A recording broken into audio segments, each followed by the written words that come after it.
again. This is Mike Lodge. I am the business advisor. Listen, I was kind of pissed off when I watched the 60-minute interview with Joe Biden over the weekend. What he basically did is that he's denying that there's any inflation. He's denying that there's a problem in the U.S. economy. He's looking at his job reports and he thinks that's wonderful and great and everything. But he doesn't drill down to the numbers. He doesn't look and do a little bit of thought process of where we stand in this economy at the moment. I want to let you know that myself and all Americans are suffering from this economy.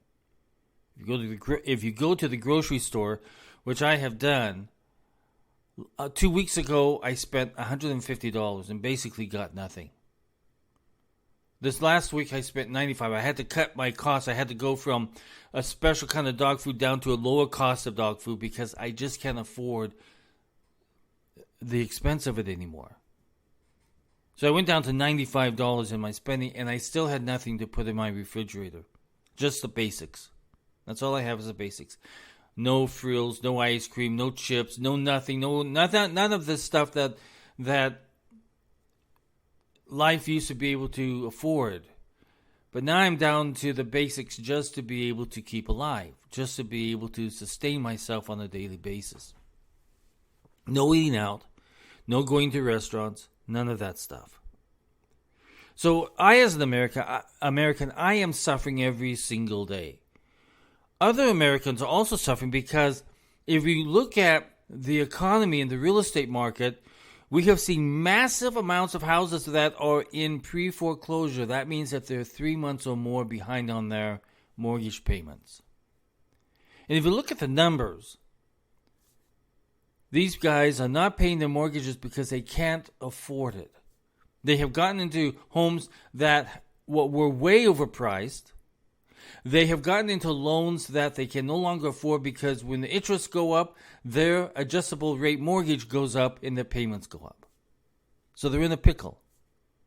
If you look at Northridge, California, in that little small community of Northridge, they've got 78 homes in pre-foreclosure.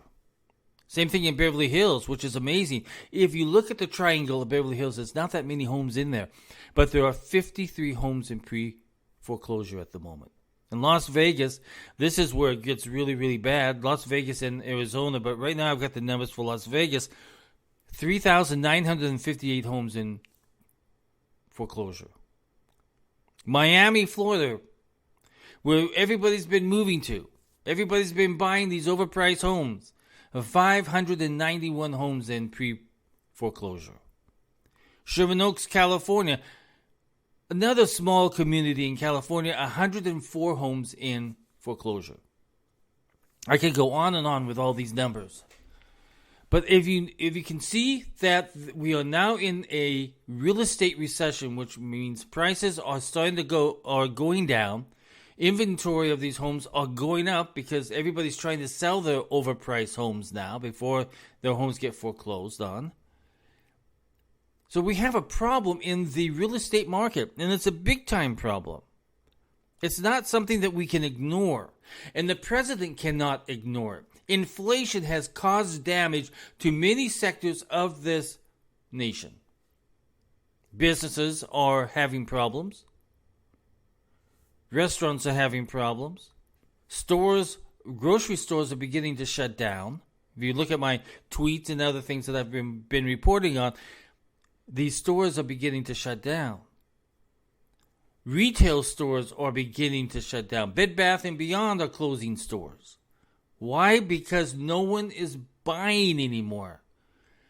We are only buying what we can sustain our lives on, that we can provide for our families. Because one of the most important things that we have to look at in a bad economy, in any kind of economy, is that we have to make sure that our rents are paid, our utilities are paid, and our food are paid, and our way we get to work is paid for.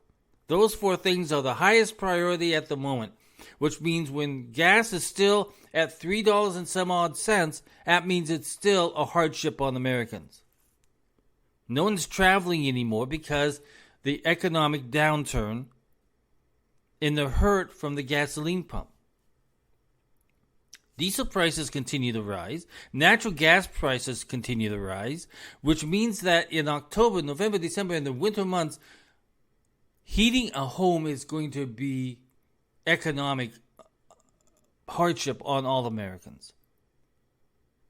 If you look at Germany's already having a problem, and most of Europe's having a problem. If you look at the biggest Google search name, it is wood, coal. They're trying to get wood and coal to put in their fireplaces to keep their houses warm because the cost of natural gas is way out of line. Now, the president sits there and denies that there's no problem. Everybody's doing well. Everybody's hunky-dory. I mean, it's a complete lie. I am experiencing this. I am being hurt by this. My electric bills have gone up. My food has gone up.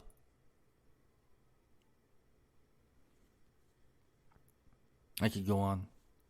I get so depressed because I see a president who is being advised by his economic advisors to say all this stuff, which is a complete lie. You and I deserve the truth.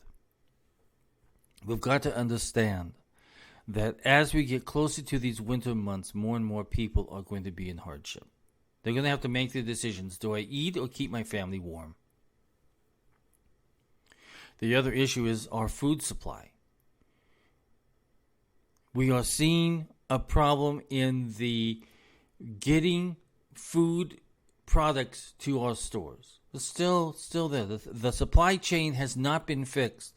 No one has even... They talk about it in press conferences, but then they don't do anything about it.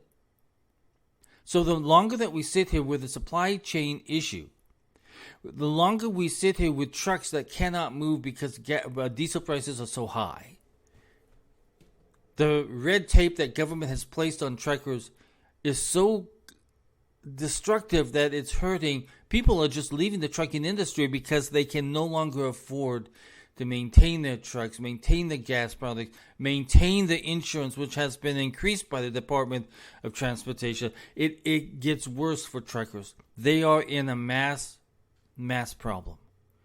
So what does that do? Well, that stops the supply chain. Because all those supplies have to be transported some way, and it's usually by truck.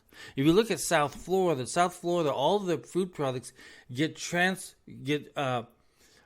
brought in by trucks from other places. So their prices go up. So when I hear this denial from the president, it really pisses me off, and I wish I could sit down in front of the president and say, Mr. President, you are being badly advised on the economy. If you are not able to produce more oil for the American people, and if you are taking from the oil reserves and selling it off, an emergency supply of oil for the American people, and you're selling it off to other countries, that is wrong. If you've been advised to do that, stop it right now.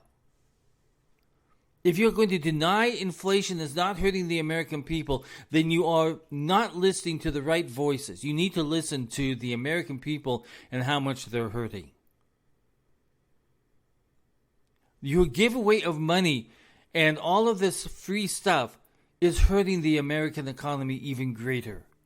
Because someone at some point in time is going to have to pay for all of that student debt, all of those PPP loans, all of that other stuff has got to be paid for. And if you deny that there's an inflation problem in America, you're just building more fire upon fire upon fire, and it's going to get much worse, that it's out of control. We have passed the point of saying that this is inflationary times. We have got to now say that we are in a recessionary time. If you look at the real estate market, which is in recession, if you look at business in general, we are in a recession. If you look at the American people, which is the biggest number you should be looking at, and how many people are not meeting their rents.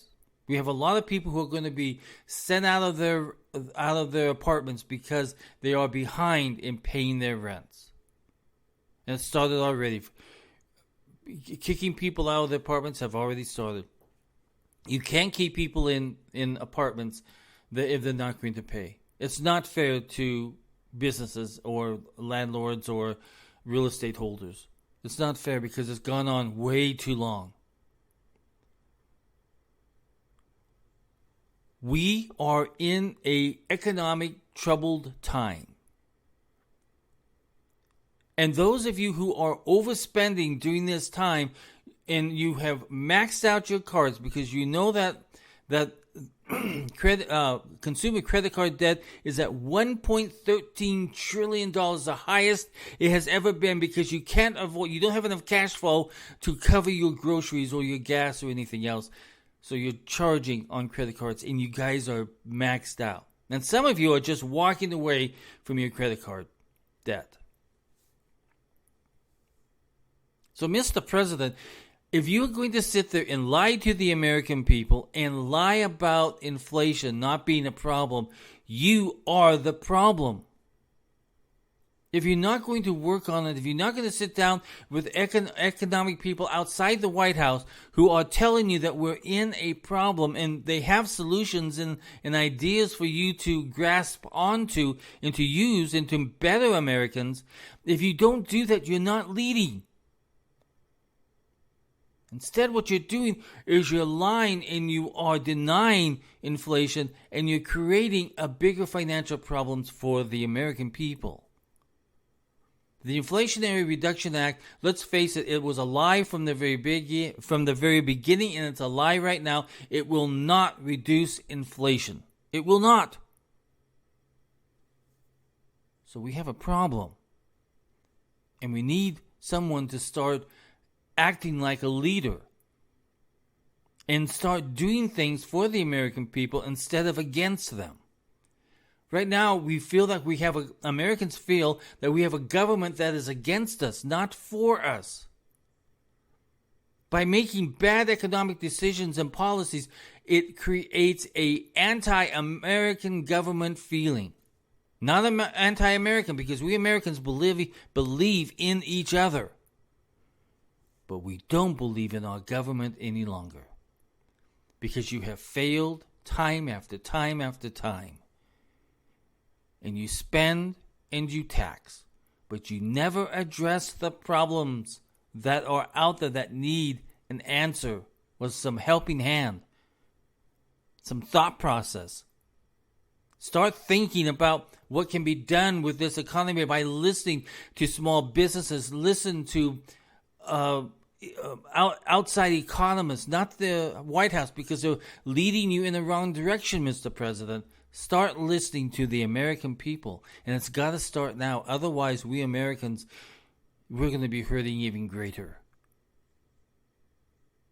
People are going to be evicted.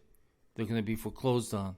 Their credit card limits are going to be taken away. Banks are going to start dissolving because they have we had a negative influx of deposits in banks this last August.